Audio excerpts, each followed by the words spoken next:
a good man? Because every man is going to say they're a good man. Every woman is going to say that they're a good woman. This is the problem, and this is why I say it's very important for men and women to have the dialect that we have when we talk to each other. Because depending on your circumstance in life, depends on what kind of king or queen that you're trying to be.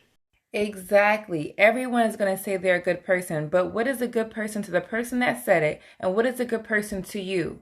And this is why the confusion starts to become problematic. Because when we tend to believe what's good for us, it's not going to be good for the next person.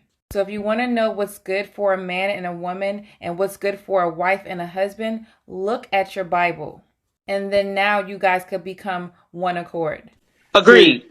See, a hoe is still going to be is still going to be is still going to consider herself a queen to the pimp.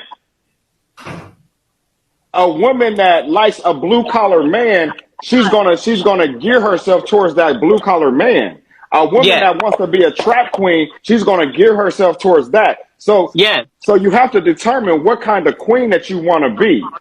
The Agreed. problem the problem with society, men and women both, we want to keep pointing a finger at each other like, well, this is that, well, you don't have this, well, you don't have that, and you need to have this, and you need to have that. And there's only one type of queen. All these different versions of queens need to go in the trash. Good is good, bad is bad. Stop mixing it together.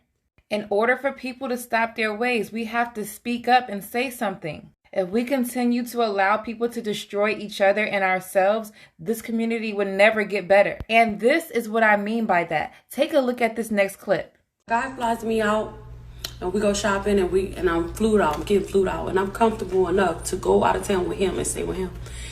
I'm getting and I'm sucking some fuck. Who what y'all think? That's a date. That is a vacation. Like nobody wanna fly you out and just be around your little stink ass. Like who the fuck you think you is? Bitch? Don't get flued out if you don't want to suck. I personally love to suck. I'm going out of town, and for them 3 days, that's my man. For them 3 days, that's my boyfriend. And then, bitch, I'm going home. I might not talk to you no more, but you're my man for the 3 days. I'm sucking, and that's that. Kiss my ass if you don't like it. And the guy that is flying you out, spending all of that money, they expect that from you anyway. That is not your man. That is not your husband. You are considered a 304. A 304's job is to do those things. That's what 304s do. If you don't want to be in that category, don't be flying out and having a guy pay for anything. Work on getting engaged and being somebody's wife instead of doing things like this lady right here.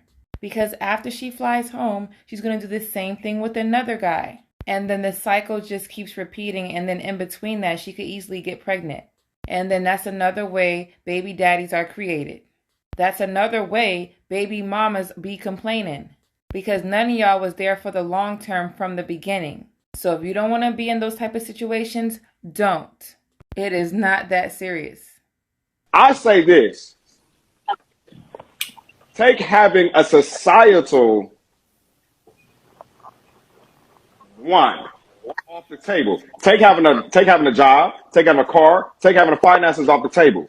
And then review your relationship and see what you have, because a lot of people don't have anything outside of having money and having shelter and having a car.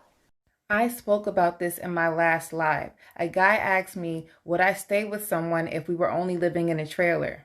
And my answer was obviously yes. Why? Because I'm with my husband because I want to be with him. I'm not with him because of any money or anything else. I am happy together with him. The things around us just make it even better. And that scenario is a true definition of loyalty. It's all about changing your mindset. Because at the end of the day, when everything is taken away from us, we will still have each other. And that's how relationship and marriages should be viewed today.